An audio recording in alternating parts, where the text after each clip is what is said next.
Hello everyone, welcome to my YouTube channel. এইটো ভিডিঅ'ত page number 228 আৰু 229 প্ৰশ্নসমূহৰ সমাধান অতি সহজভাৱে কৰি দিয়া হৈছে। চেনেলটো লাইক, শ্বেয়াৰ আৰু সাবস্ক্ৰাইব কৰিবা। Question number 1, list 5 symmetrical objects which you find in and around you. ইয়াৰ অৰ্থ 5টা symmetrical object বা সমমিত চিত্ৰৰ তালিকা উল্লেখ কৰা which you find যিবোৰ তুমি পোৱা in and around you তোমাৰ চাৰিওফালে অৰ্থাৎ তোমাৰ চাৰিওফালে পোৱা 5টা symmetrical object বা সমমিত চিত্ৰ লিখা। এতিয়া symmetry বা সমমিতি কি হয়, symmetrical figure বা সমমিত চিত্ৰ কি হয়, লাইন অফ symmetry কি হয়, এই বিষয়ে মই অলৰেডি এটা ভিডিঅ' বনাইছো, যিটো ভিডিঅ'ত অতি সহজভাৱে সেইবোৰ বুজোৱা হৈছে আৰু তাৰ বেসিক কনসেপ্টৰ বিষয়ে আলোচনা কৰা হৈছে। সেই ভিডিঅ'টো চালে তোমালোকৰ বেসিক কনসেপ্ট ক্লিয়াৰ হ'ব আৰু এইবোৰৰ বিষয়ে ভালদৰে জানিব পাৰিবা।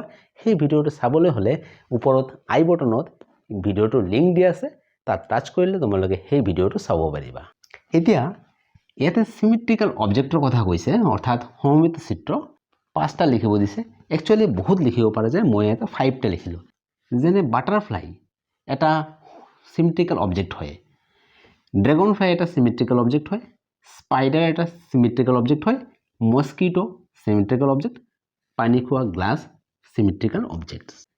তোমালোকে মন কৰা বাটাৰফ্লাই বা পখিলা কিদৰে সিমেট্ৰিক্যাল অবজেক্ট হয়। এই চিত্ৰটো তোমালোকে যদি এইফালে এটা লাইন আঁকা তেতিয়াহ'লে সেই লাইনটো হ'ব লাইন অফ সিমেট্ৰি বা সমমিত অক্ষ, আৰু এই লাইনটোৰ এইটো সাইড আৰু এইটো সাইড একদম এক্স্যাক্টলি একে হ'ব, বা ইয়াক যদি আমি এইটো লাইনৰ ফালে ভাঁজ কৰি দিওঁ এটা আনটোৰ লগত সম্পূৰ্ণৰূপে মিলি যাব। সেইকাৰণে বাটাৰফ্লাই এটা সিমেট্ৰিক্যাল অবজেক্ট হয়। এতিয়া তোমালোকে মন কৰা এইটো এটা ড্ৰাগন ফ্লাই হয়। এই ড্ৰাগন ফ্লাইটো কিদৰে এটা সিমেট্ৰিক্যাল অবজেক্ট হয় চাই লোৱা। আমি যদি ইফালে এটা লাইন আঁকো, এই লাইনটোৰ দুইফালে দুটা অংশ সম্পূৰ্ণৰূপে সমান হয়। এই লাইনটোৰ যদি আমি এটা অংশ ভাঁজ কৰি আনটোৰ ওপৰত পেলাই দিওঁ সম্পূৰ্ণৰূপে মিলি যাব। সেইকাৰণে ড্ৰাগন ফ্লাই এটা সিমেট্ৰিক্যাল অবজেক্ট হয়। এইটো এটা স্পাইডাৰ হয়।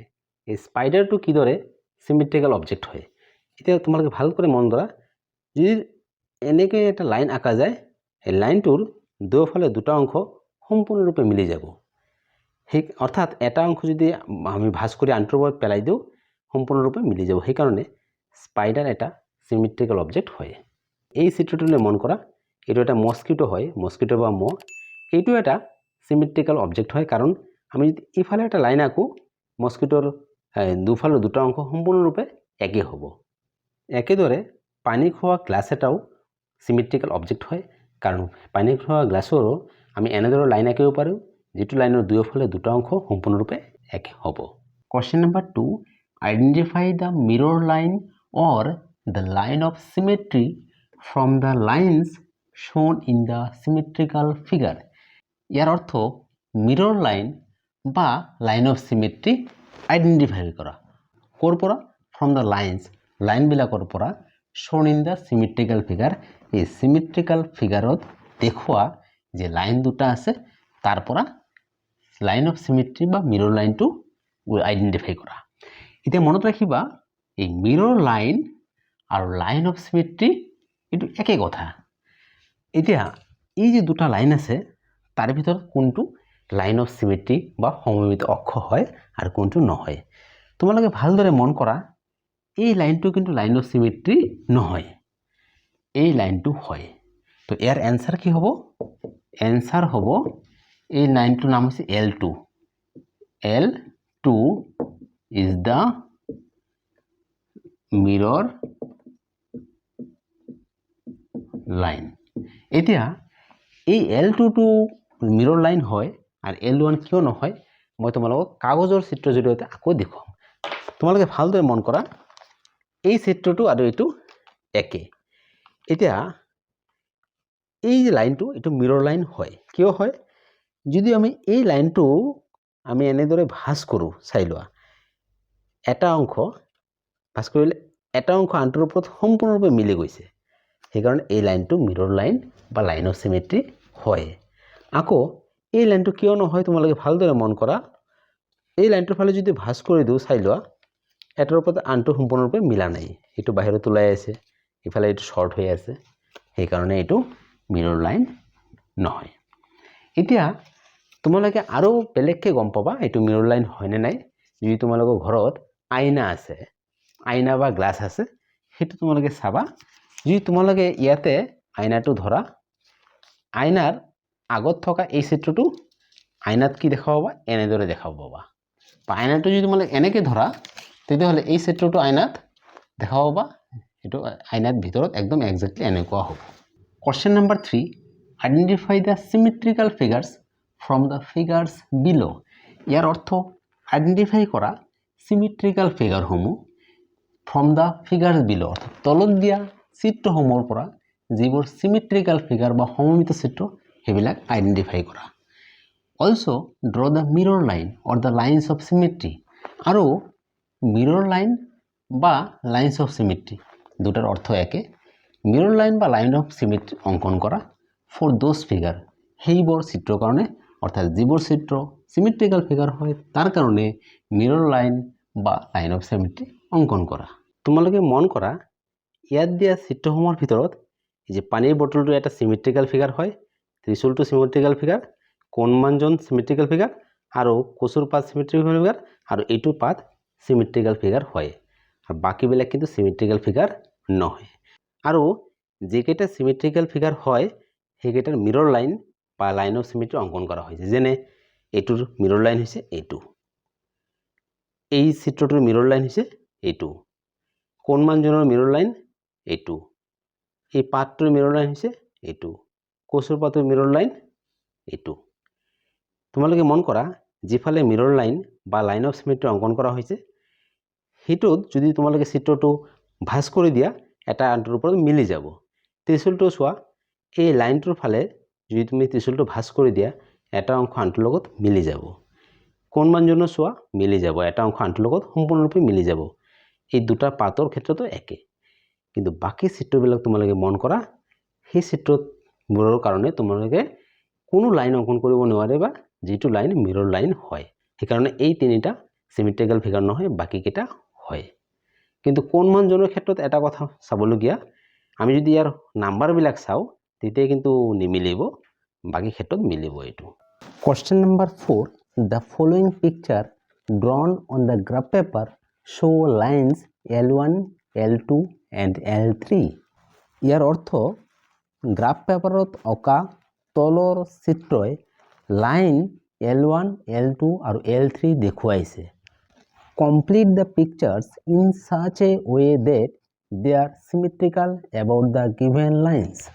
Complete the pictures in such a way, অৰ্থাৎ তলৰ দিয়া ছবিসমূহ কমপ্লিট কৰা এনেদৰে যে they are symmetrical about the given lines, সিহঁতে এই তলত দিয়া লাইনসমূহ সাপেক্ষে সমমিত হয় বা চিমেট্ৰিকেল হয়। অৰ্থাৎ এই প্ৰশ্নটোত কৈছে যে গ্ৰাফ পেপাৰত অঁকা তলৰ চিত্ৰসমূহত লাইন L1, L2 আৰু L3 দেখুওৱা হৈছে, আৰু এই চিত্ৰসমূহ এনেদৰে পূৰা কৰা যাতে এই লাইনসমূহ সাপেক্ষে এই চিত্ৰবিলাক একোটা চিমেট্ৰিকেল চিত্ৰ হয়, চিমেট্ৰিকেল ফিগাৰ হয় বা সমমিত চিত্ৰ হয়। এতিয়া এটা এটাকৈ এই তিনিওটা চিত্ৰ আমি এনেদৰে পূৰা কৰিম যাতে সিহঁতে চিমেট্ৰিকেল হয়। এতিয়া তোমালোকে মন কৰা এই প্ৰথম চিত্ৰটোত লাইন অফ এক্সিছ বা লাইন অফ চিমেট্ৰি দিয়া আছে, এইটো হৈছে লাইন অফ চিমেট্ৰি বা সমমিত অক্ষ। এতিয়া এই লাইনটোৰ বাওঁফালে যেনেকুৱা হ'ব সোঁফালে একে হ'ব লাগিব, আৰু মনত ৰাখিবা এই লাইনটোৰ পৰা বাওঁফালে যিমান দূৰত যিটো পইণ্ট আছে সোঁফালেও একে দূৰত একেদৰে পইণ্ট হ'ব লাগিব। আমি তলৰ পৰা যদি আৰম্ভ কৰোঁ, তোমালোকে প্ৰথমে চাই লোৱা এই তলৰ লাইনটো সমমিত অক্ষৰ পৰা অলপ বেকাকৈ তলৰ ফালে আহিছে, আমিও সোঁফালে বেকাকৈ তলৰ ফালে লৈ যাব লাগিব। তোমালোকে স্কেল দি এইদৰে জইন কৰিবা। তাৰপিছত চোৱা এইটো অলপ ওপৰৰ ফালে বেকাকৈ 2 ঘৰ গৈছে, এইটো আমি বেকাকৈ ওপৰৰ ফালে 2 ঘৰ লৈ যাম। স্কেলটো ভালকৈ পাতি লৈ আমি এনেকৈ 2 ঘৰ ওপৰৰ ফালে। তাৰপিছত এইটো লাইন তোমালোকে চোৱা সমমিতৰ পৰা এক ঘৰ বাওঁফালে আৰম্ভ হৈছে, আমিও এইটো ইফালে ইয়াৰ পৰা আৰম্ভ কৰিম আৰু ইয়াৰ পৰা আৰম্ভ কৰি এনেকৈ যাব। এইটো যেহেতু এফালে আহিছে সেইটো তলৰ ফালে এনেকৈ বেকাকৈ যাব। স্কেলটো পাতি লৈ তোমালোকে এইদৰে জয়েন কৰিবা। ইয়াৰ পিছত এইটো চোৱা, এক ঘৰ বেকাকৈ ওপৰৰ ফালে গৈছে, এইটো আমি এক ঘৰ বেকাকৈ এনেকৈ ওপৰৰ ফালে লৈ যাব লাগিব। স্কেলটো এনেকৈ পাতি লৈ আমি এক ঘৰ ওপৰৰ ফালে লৈ যাম। এই লাইনটো তোমালোকে চোৱা, এতিয়া এনেকৈ সমমিত অক্ষৰ লগত লগ লাগিছে, এইটোও এনেকৈ সমমিত অক্ষৰ লগত লগ লাগিব। স্কেলটো পাতি লৈ এনেদৰে সংযোগ কৰিবা। এতিয়া তোমালোকে মন কৰা, এই লাইনটোৰ সাপেক্ষে বাওঁফালে যেনেকুৱা চিত্ৰ আছে সোঁফালে একে হৈছে আৰু এই লাইনটোৰ পৰা যিমান দূৰত আছে সেইটো সিমান দূৰতে আছে। দ্বিতীয় চিত্ৰত L2 অৰ্থাৎ এই লাইনডাল হৈছে সমমিত অক্ষ বা লাইন অফ চিমেট্ৰি। তো এইটোৰ সাপেক্ষে আমি চিমেট্ৰিকেল ফিগাৰ ৰাখিব লাগিব, অৰ্থাৎ এই লাইনটোৰ বাওঁফালে যেনেকুৱা আছে সোঁফালে একে হ'ব। এতিয়া তোমালোকে, এতিয়া মই ওপৰৰ পৰা আৰম্ভ কৰিছোঁ। ধৰি লোৱা এইটো, এই প্ৰথম লাইনটো এনেকৈ গৈছে, এইটোও এনেকৈ যাব, অৰ্থাৎ এনেকৈ তোমালোকে সংযোগ কৰিবা। নেক্সট লাইনটো চাই লোৱা, এনেকৈ গৈছে এই লাইন বৰাবৰত, এইটোও এনেকৈ আহিব। তাৰপিছত তোমালোকে চোৱা, এই লাইনটো সমমিত অক্ষৰ পৰা ইমান দূৰৰ পৰা আৰম্ভ হৈছে, আমিও এইটো ইমান দূৰৰ পৰা আৰম্ভ কৰিম। এইটো ওপৰৰ ফালে এনেকৈ গৈছে, আমি এইটো সোঁফালে এনেকৈ সংযোগ কৰিবা, স্কেল দি সংযোগ কৰিবা। তাৰপিছত চোৱা, এই লাইনটো মাজেদি এনেকৈ গৈছে, এইটো ইয়াৰ পৰা স্কেল দি এনেকৈ সংযোগ কৰিবা। পিছত এই লাইনটো চাই লোৱা, সমমিত অক্ষৰ পৰা কিমান দূৰত আছে, সেইটো আমি একে দূৰৰ পৰা সংযোগ কৰিম। নেক্সট লাইনটো সমমিত অক্ষৰ পৰা যিমান দূৰত আছে এইটো সিমান দূৰৰ পৰা বাওঁফালে আহিছে, এইটো সোঁফালে যাব। তাৰপিছত তোমালোকে চোৱা, এই লাইনটো আমি তলৰ পৰা ল'ব পাৰোঁ, এইটো সমমিত অক্ষৰ পৰা কিমান দূৰত আছে, 2 একক, এইটো ইয়াৰ পৰা 2 একক। তাৰপিছত এনেকৈ সংযোগ হ'ব, এইটো আমি এনেকৈ সংযোগ কৰি দিম। নেক্সট চাই লওঁ, এইটো লাইন, এইটো কেনেকৈ গৈছে, সমমিত অক্ষৰ পৰা 1 একক দূৰৰ পৰা, তো এইফালেও 1 একক দূৰৰ পৰা এনেকৈ যাব। নেক্সট এইটো সমমিত অক্ষৰ লগত সংযোগ হৈছে, এইটোও সংযোগ হ'ব। এইফালে এই লাইনটো সমমিত অক্ষৰ যেনেকৈ আছে সোঁফালে একে আঁকিম। তাৰপিছত এইটো লাইন, এতিয়া তোমালোকে চাই লোৱা সম্পূৰ্ণৰূপে হৈ গৈছে। তোমালোকে এতিয়া মন কৰা, এই লাইন অফ চিমেট্ৰিৰ দুয়োফালে একে দূৰত্বত একে ধৰণে লাইনবিলাক আছে, অৰ্থাৎ সমমিত অক্ষৰ বাওঁফালে যেনেকৈ আছে সোঁফালে একে আছে। তৃতীয় চিত্ৰটোও আমি একে প্ৰকাৰে আঁকিম। ইয়াতে লাইন অফ চিমেট্ৰি হৈছে এইডাল, অৰ্থাৎ এই লাইন অফ চিমেট্ৰিৰ দুয়োফালে মনত ৰাখিবা একে দূৰত্বত একেভাৱে আমি লাইন আঁকিব লাগিব। এতিয়া আমি ওপৰৰ পৰা যদি আৰম্ভ কৰোঁ, চাই লোৱা, সমমিত অক্ষৰ বাওঁফালে 2 একক এনেকৈ লাইনটো গৈছে, আমি সোঁফালে 2 একক এনেকৈ আঁকিব লাগিব। তাৰপিছত চোৱা, 2 একৰ পিছত চিধা তলত নামি আহিছে, ইফালেও চিধা তলত নামি আহিব। তাৰপিছত এই লাইনটো চোৱা, এইটো সমমিত অক্ষৰ পৰা 1 একক দূৰৰ পৰা বাওঁফালে গৈছে, ইয়াতো আমি 1 একক দূৰৰ পৰা সোঁফালে লৈ যাম। এই লাইনটো চোৱা, 1 একক দূৰত তলৰ ফালে আহিছে, 1 একক দূৰত এনেকৈ তলৰ ফালে আহিব। এই লাইনটো তোমালোকে চোৱা, যে সমমিত অক্ষৰ 1 একক দূৰৰ পৰা 2 একক বাওঁফালে গৈছে, এইটোও সমমিত অক্ষৰৰ পৰা 1 একক দূৰৰ পৰা আৰম্ভ কৰিম আৰু 2 একক সোঁফালে যাব। নেক্সট আমি যদি এইটো লাইন চাওঁ, এইটো আমি সমমিত অক্ষৰৰ পৰা 1 একক দূৰৰ পৰা চিধা বাওঁফালে গৈছে, এইটো 1 একক দূৰত চিধা সোঁফালে লৈ যাম। তাৰপিছত চাই লোৱা, এই দুটা জয়েন হৈছে, আমিও এনেকৈ জয়েন কৰি দিম। এতিয়া যদি এইটো চাওঁ, এইটো 1 একক দূৰৰ পৰা অলপ বেকাকৈ তলত নামি আহিছে, এইটোও বেকাকৈ তলৰ ফালে যাব। এইটো লাইন তোমালোকে চোৱা, এইটো লাইন আমি তলৰ পৰা চাব পাৰোঁ, একদম তলৰ লাইনটো সমমিত অক্ষৰ পৰা কোণাকুণিকৈ তলৰ ফালে আহিছে, এইটো সোঁফালে অলপ বেকাকৈ তলৰ ফালে কৰ্ণৰ দৰে যাব। তাৰপিছত চাই লোৱা, এইটোৰ লগত এই লাইনটো সংযোগ হৈছে, এইটো আমি সংযোগ কৰি দিব লাগিব।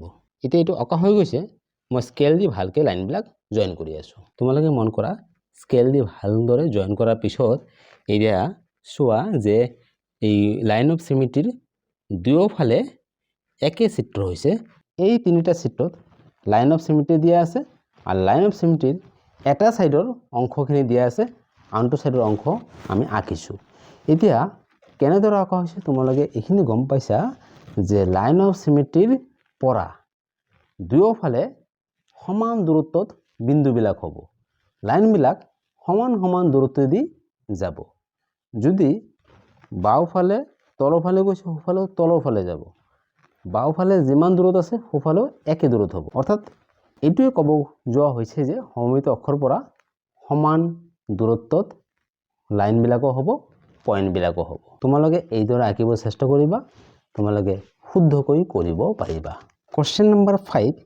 Is the shape shown in the adjacent figure symmetrical about the given line L? ইয়াৰ অৰ্থ কাষৰ চিত্ৰৰ যিটো আকৃতি, সেই আকৃতিটো চিমেট্ৰিকেল হয়নে এল লাইন সাপেক্ষে? অৰ্থাৎ এই লাইনটো হৈছে এল লাইন। এই লাইনটোৰ সাপেক্ষে দুয়োফালে যিদৰে অংকন কৰা আছে সেইটো চিমেট্ৰিকেল হয়নে? If not, is there any way to make it symmetrical? আৰু কৈছে যদি চিমেট্ৰিকেল নহয় তেতিয়াহ'লে কোনোবা উপায় আছেনে এইটোক চিমেট্ৰিকেল কৰিবলৈ? অৰ্থাৎ এই প্ৰশ্নটোৰ অৰ্থ এনেধৰণৰ যে কাষৰ চিত্ৰত যি আকৃতিটো আছে তাতে এটা লাইন আছে, এইটো হৈছে এল লাইন। এল লাইন সাপেক্ষে এইটো চিমেট্ৰিকেল হয়নে? আৰু যদি নহয় তেতিয়াহ'লে চিমেট্ৰিকেল কৰাৰ কিবা উপায় আছেনে? তো আমি যদি ইয়াৰ সমাধান কৰোঁ তো আমি এনসাৰ হিচাপে লিখিব লাগিব, প্ৰথম প্ৰশ্নটো হৈছে এল লাইন সাপেক্ষে চিমেট্ৰিকেল হয়নে? তো ইয়াৰ এনসাৰ হ'ব নো, অৰ্থাৎ চিমেট্ৰিকেল নহয়। তাৰপিছত কৈছে যদি নহয় কিবা উপায় আছেনে চিমেট্ৰিকেল কৰিবলৈ? তো এনসাৰ আছে yes, yes there is way to make symmetrical. তোমালোকে আখৰটো ভালদৰে বুজি নাপাবা, মইতো মুখেৰে কৈয়ে দিছোঁ যে ইয়াৰ আনসাৰ কি হ'ব, এই এল সাপেক্ষে চিত্ৰটো চিমেট্ৰিকেল নহয়। আৰু কি কৈছে আৰু কিবা উপায় আছেনে চিমেট্ৰিকেল কৰাৰ? উত্তৰ হ'ব yes, there is a way to make symmetrical. আৰু তাত চিমেট্ৰিকেল কৰাৰ উপায় আছে। মই ইয়াতে দুটা উপায় দেখুৱাম চিমেট্ৰিকেল কৰাৰ। প্ৰথম উপায়টো কি, এল লাইনটো একচুৱেলি লাইন অফ চিমেট্ৰি নহয়। তো আমি লাইন অফ চিমেট্ৰি কি হ'ব তোমালোকে ভালদৰে মন কৰা, লাইন অফ চিমেট্ৰি এনেকৈ ঠিক মাজেদি যাব। মাজেদি যদি আমি অংকন কৰোঁ তেতিয়াহ'লে সেইটো লাইন অফ চিমেট্ৰি হ'ব। এই লাইনটো তোমালোকে মন কৰা লাইন অফ চিমেট্ৰি হয়, কাৰণ এই লাইনটোৰ দুয়োফালে একে ধৰণৰ চিত্ৰ আছে। চাই লোৱা যে এই লাইনটোৰ সাপেক্ষে ইফালে ওপৰৰ ফালে আধা আছে, তলৰ ফালে আধা আছে, একে দূৰত্বত একেদৰে আছে। এই লাইনটোৰ ওপৰৰ ফালে চাই লোৱা এনেদৰে আছে, তলৰ ফালে একে দূৰত্বত এনেকৈ আছে। এই লাইনটো চোৱা ওপৰৰ ফালে আধা গৈছে, তলৰ ফালে আধা গৈছে। এইটো চাই লোৱা ওপৰৰ ফালে গৈ একঘৰ বাওঁফালে আহিছে, এইটো তলৰ ফালে গৈ একঘৰ বাওঁফালে আহিছে। অৰ্থাৎ এই লাইনটো হৈছে লাইন অফ চিমেট্ৰি। আৰু এটা উপায় আছে, এইটোক এল লাইন সাপেক্ষেও চিমেট্ৰি কৰিব পাৰি, কিন্তু ইয়াতে অংকন কৰিব লাগিব। যেনে এই লাইনটোৰ পৰা এক একক দূৰত্বত এটা লাইন আছে, আমিও সোঁফালে এক একক দূৰত্বত একেই দীঘল এটা লাইন অংকন কৰিম। তো এইটোৰ দৰে আমি এনেদৰে অংকন কৰিম। তাৰপিছত চোৱা যে এই লাইনটোৰ সোঁফালে 2 একক গৈছে, আমিও বাওঁফালে এনেকৈ 2 একক আঁকিম। এইটো ওপৰতো 2 একক সোঁফালে গৈছে, আমি ওপৰতো ইফালে 2 একক বাওঁফালে আনিম। তাৰপিছত চাই লোৱা যে ইয়াতে গেপ আছে, ইয়াতে কিন্তু গেপ নাই, এনেকৈ ওপৰৰ ফালে গৈছে, আমি এনেকৈ ওপৰৰ ফালে অংকন কৰিম। তাৰপিছত এইটো বাওঁফালে আহিছে, সিফালে একঘৰ সোঁফালে লৈ যাম। আকৌ যদি ইফালে চাওঁ, এইটো 2 একক দূৰত্বত তলৰ ফালে আহিছে, 2 একক দূৰত্বত এইটো তলৰ ফালে আহিব এনেকৈ। তাৰপিছত এইটো বাওঁফালে আহিছে, এইটো সোঁফালে যাব। এতিয়া চাই লওক মিলিছে, এতিয়া সোঁফালে এইটো লাইন আছে, বাওঁফালে এই লাইনটো নাই, গতিকে আমি বাওঁফালে এটা দীঘল যদি এনেকৈ লাইন আঁকি দিওঁ, এতিয়া তোমালোকে মন কৰা এল লাইন সাপেক্ষে বাওঁফালে যিদৰে চিত্ৰ আছে সোঁফালে একে চিত্ৰ আছে। এতিয়া চাইলে বাওঁফালে এনেকৈ আছে, সোঁফালে এনেকৈ আছে, ইফালে 2 একক, ইফালে 2 একক, তলৰ ফালে 2 একক, ইফালে 2 একক, আকৌ সমান দূৰত্ব এনেকৈ লাইন আছে, ইফালেও লাইন আছে। অৰ্থাৎ এল লাইন সাপেক্ষে বাওঁফালে যি চিত্ৰ আছে সোঁফালেও একে ধৰণৰ চিত্ৰ আছে, বা আমি ক'ব পাৰোঁ এই লাইনটো সাপেক্ষে যদি আমি ইয়াক ভাঁজ কৰোঁ, এই চিত্ৰটো সম্পূৰ্ণৰূপে ইয়াৰ লগত মিলি যাব। গতিকে এইটো দুটা উপায়ত আমি চিমেট্ৰিকেল কৰিছোঁ। প্ৰথম কৰিছিলোঁ যে একো অংকন নকৰাকৈ এডাল লাইনহে আঁকি দিছিলোঁ, সেই লাইনটো সাপেক্ষে চিমেট্ৰিকেল হৈছিল। আৰু এটা উপায় কি, সেই লাইন অংকন নকৰাকৈ যিটো লাইন অলৰেডি আছে তাৰ বাওঁফালে আৰু সোঁফালে সমান দূৰত্বত সমান পদ্ধতিত সমানভাৱে লাইন অংকন কৰি পেলাই চিমেট্ৰিকেল কৰিছোঁ। Question number 6, use a tracing paper to make a symmetrical shape taking the given line L as the line of symmetry. ইয়াৰ অৰ্থ ট্ৰেচিং পেপাৰ ব্যৱহাৰ কৰা এই আকৃতিটোক চিমেট্ৰিকেল কৰিবলৈ এল লাইন সাপেক্ষে, অৰ্থাৎ এই যে লাইনটো আছে এল, এইটো লাইন অফ চিমেট্ৰি বা সমমিত অক্ষ সাপেক্ষে এইটোক ট্ৰেচিং পেপাৰ লৈ পেলাই সমমিত চিত্ৰ বা চিমেট্ৰিকেল ফিগাৰলৈ সলনি কৰিব লাগে। তোমালোকে যদি ট্ৰেচিং পেপাৰ সহায়ত কৰা তেতিয়াহ'লে ট্ৰেচিং পেপাৰ লৈ পেলাই ট্ৰেচিং পেপাৰটো 2 ভাঁজ কৰিবা, ভাঁজ কৰা অংশটো ইয়াৰ লগত মিলাবা, মিলাই এটা লাইন আঁকিবা আৰু এই চিত্ৰটো ট্ৰেচিং পেপাৰৰ ওপৰত দেখা পোৱা যাব। গতিকে এইটো যিদৰে আছে ট্ৰেচিং পেপাৰৰ ওপৰত আঁকিবা। তাৰপিছত ট্ৰেচিং পেপাৰটো যেতিয়া তোমালোকে ভাঁজটো খুলি দিবা, চাবা যে ভাঁজৰ একফালে এইটো চিত্ৰ আছে, আনফালে এইটো চিত্ৰই চিমেট্ৰিকেল হিচাপে থাকিব। এতিয়া মই যিহেতু ট্ৰেচিং পেপাৰ ব্যৱহাৰ নকৰোঁ, ট্ৰেচিং পেপাৰত কেনেদৰে হ'ব সেইটো মই আঁকি দেখুৱাই আছোঁ। তোমালোকে মন কৰিবা এই লাইনটোৰ নাম হৈছে এল। এই প্ৰশ্নত কোৱাই আছে এইটো হৈছে লাইন অফ চিমেট্ৰি বা সমমিত অক্ষ। এই লাইনটো সাপেক্ষে আঁকিব লাগিব। আৰু তোমালোকে অলৰেডি গম পাইছাই সমমিত অক্ষৰ দুয়োফালে একে সমান দূৰত্বত বিন্দু হ'ব লাগিব। অৰ্থাৎ ধৰি লোৱা মই যদি এইটো বিন্দু সমমিতৰ পৰা যিমান দূৰত হয় এইফালেও একে দূৰত্বত বিন্দু হ'ব। তাৰপিছত এই বিন্দুটো সমমিত অক্ষৰ পৰা যিমান দূৰত্বত হ'ব সেইটো ছাইডতো একে দূৰত্বত হ'ব। মই যদি জুখি চাওঁ তেতিয়াহ'লে পাম এইটো হৈছে 1.4 আছে, একে 1.4 দূৰত্বত ইফালেও এটা বিন্দু হ'ব এনেকৈ। এতিয়া বাকী লাইনো একে হ'ব। এতিয়া চাই লোৱা মই যদি এনেকৈ জইন কৰি দিওঁ তেতিয়াহ'লে এটলিষ্ট এইটো লাইন পাম, বাকীখিনি এইটো ইয়াতে টাচ আছে, গতিকে এইটো চিত্ৰৰ ইয়াতে টাচ থাকিব, টাচ এনেকৈ, আৰু এই অংশটো ধুনীয়াকৈ বেঁকাকৈ আহিছে, গতিকে ইয়াতেও এনেকৈ বেঁকাকৈ থাকিব। অৰ্থাৎ বাওঁফালে চিত্ৰটো যিদৰে বেঁকাকৈ দূৰত গৈছে সোঁফালেও বেঁকা হৈ দূৰৰ ফালে গুচি যাব। যদি কোনোবা এটা অংশ সমমিত অক্ষৰ ওচৰতে আহিছে সেইটো ওচৰতে আহিব। অৰ্থাৎ মই যদি ভালদৰে ক'ব খোজোঁ যে সমমিত অক্ষৰ পৰা দুয়োফালে সমান দূৰত্বত বিন্দু, এইটো যদি মই বিন্দু ধৰোঁ এইটো যিমান দূৰত ইফালে একে দূৰত্বত থাকিব, এইটো যদি বিন্দু ধৰোঁ ইয়াৰ পৰা যিমান দূৰত হ'ব ইফালে একে দূৰত হ'ব। এই লাইনটো যিমান দূৰদি বেঁকা হৈ গৈছে সিফালেও একে সমান দূৰদি বেঁকা হৈ বেলেগ ফালে যাব। ডিয়াৰ ষ্টুডেণ্ট, তোমালোকে গণিতবোৰ বুজি পাইছা নে নাই কমেণ্ট কৰি জনাবা। চেনেলটো লাইক শ্বেয়াৰ আৰু ছাবস্ক্ৰাইব কৰিবা। তোমালোকে লাইক শ্বেয়াৰ আৰু ছাবস্ক্ৰাইব কৰিলে মই নতুন ভিডিঅ' তৈয়াৰ কৰিবলৈ উৎসাহ পাম।